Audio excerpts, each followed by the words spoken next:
Well, we have the Honourable Bantu Holomisa on the phone line just before we get to our studio chat. Good morning, actually good afternoon, Mr. Holomisa. Thank you so much for joining us. I'd just like to get your reactions on the state capture report that was released yesterday. Well, the United Democratic Movement welcomed the release of the report. As you are aware that we took this process to court. Now that the report is out, we note that the public protector has merely reinforced what many in this country has been calling for when these allegations started to come out, when many in this country asked for inquiry. The public protector has not yet pronounced on those allegations the way I see it. I see it as having helped the process or advised the government that we need a judicial commission of inquiry.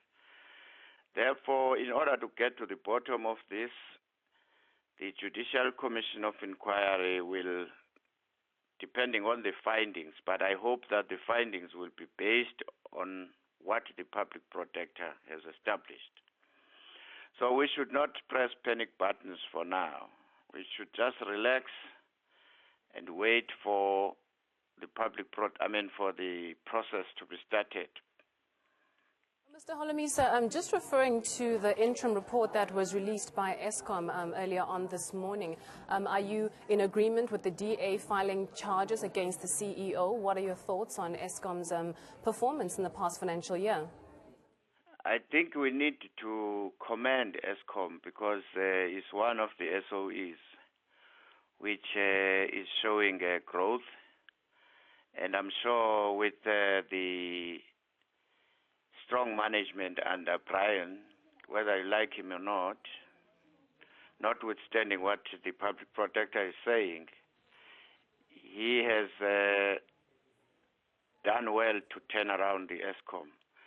So I don't know what the DA is talking about, charging Eskom for what, because the inquiry on the allegations of Gupta relationships are still coming. Why are they charging him? And Mr. Holomisa, just speaking about the Democratic Alliance, I mean, they plan to file or to table a motion of no confidence against President Zuma this coming week. Do you plan to be in support of that motion of no confidence against the president? Irrespective who is ready to file that motion in Parliament, we would support them. We have long been calling for the ANC to deal with President Zuma's escapades. But if they choose to delay, so they must bear the consequences. We never voted for President Zuma in this country. People voted for ANC. So if their deployee is misbehaving, they must deal with that. And Mr. Holomisa, do you actually agree with the scope of the Public Protector State Capture Report? Do you think it should be increased, or do you think the scope was sufficient? The scope will never be sufficient because it would take, like for instance, the public protector is not talking about or recommending that there should be a forensic auditing. The Chief Justice would fail in his duties if he doesn't have a clause which calls or a term of reference which calls for the conducting of a forensic auditing. That will nail all these people who might have abused their positions. Well, Mr. Holomisa, you know, we saw Brian Molefe breaking down during the Eskom briefing. What's your view on the allegation that the report is actually unsubstantiated because he feels that he wasn't given enough opportunity to actually reply to some of the questions that were laid against him by the public protector? Unfortunately, I didn't see that part where you claim he broke down, but we can say, Brian, be strong, be a man. You're still going to get an opportunity during the inquiry.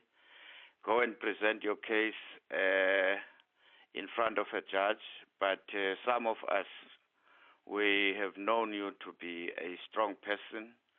We wish that you can be strong and go and present your case, your side of the story, and let the judge have the last word on this matter. Well, thank you very much for your time. That was Honorable Bantu Holomisa, the leader of the UDM, just giving us his reaction to the Eskom press briefing, as well as his reaction to the outcomes of the Public Protector's state capture report.